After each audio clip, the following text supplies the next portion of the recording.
Hey everybody, so you had a week of doing a spirograph mission. Hope you all enjoyed it.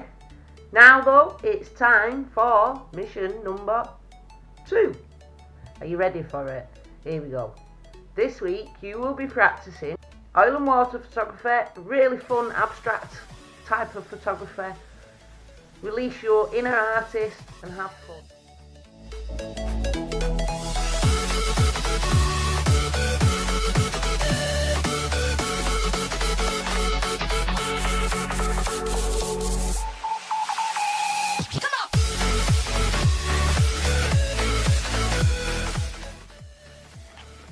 Okay, so here's the equipment you're going to need for this. You're going to need a tripod for your camera, or something sturdy that you can lean on. You're going to need a couple of glasses and a glass bowl to put your water in. Some oil, vegetable oil, olive oil, sunflower oil, whichever oil you want to use. A couple of torches to add some extra light.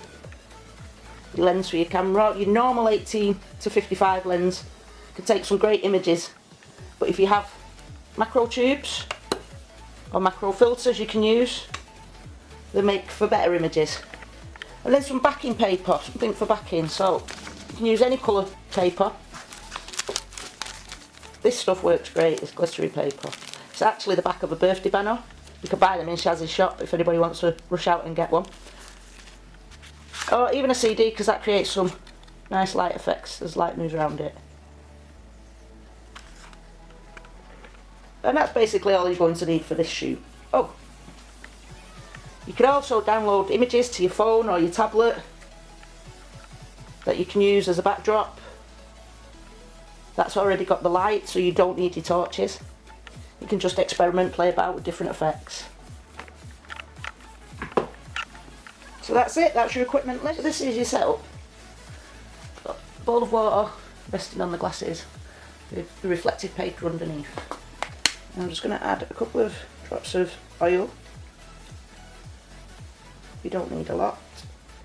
Okay, so once you've got your oil in your water, set your camera up, pointing down on the oil.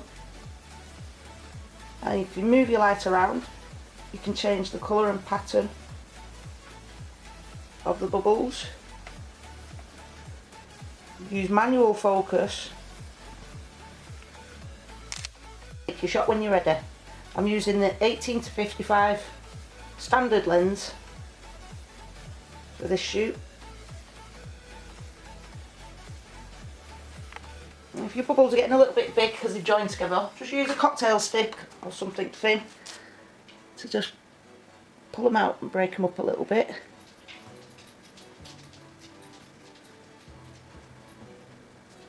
I also found if you put a little bit of washing up liquid in to the water before you put your oil in, it helps them to form smaller bubbles and retain them smaller bubbles.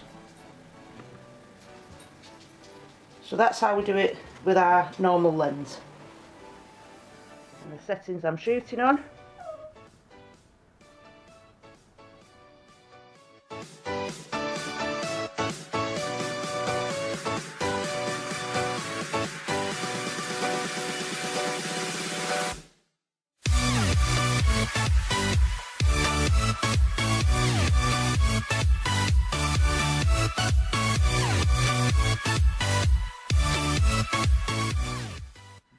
Now I'm using a macro filter on the front of my lens. It's a 10 times macro filter. So now I can get closer to the image and get more detail in the shots. By moving my torch around, I could create different light effects.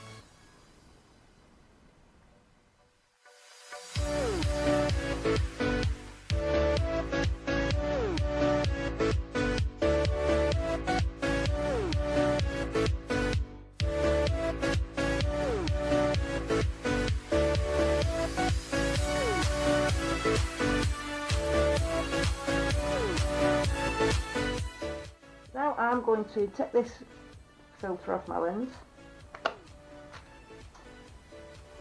and I'm going to put my macro tubes on. Remember, these go between your camera body and your lens. Make sure you line it up properly, twist it into place and lock it. For your little dot, match it up to your lens and pop it on. So now I've got my macro tubes on. I've got them all on at once. You can just use individual ones, bring you closer to the action steadily. Be really careful if you're using your macro tubes. Look how close the lens is to the water. Be careful not to dip your camera into it.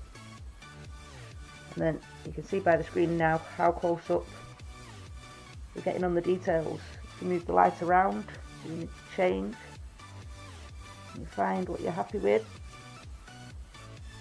then fire away.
Right, well that's the end of the tutorial. Make sure to check out other videos on YouTube.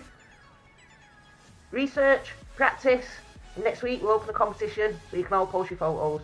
Remember to show us through the week what you've been doing. The bad, the good, it all works out. It's helpful for everybody to learn. If you're watching us on YouTube, remember to drop us some of your photos in the comments below. See you all next week. Bye.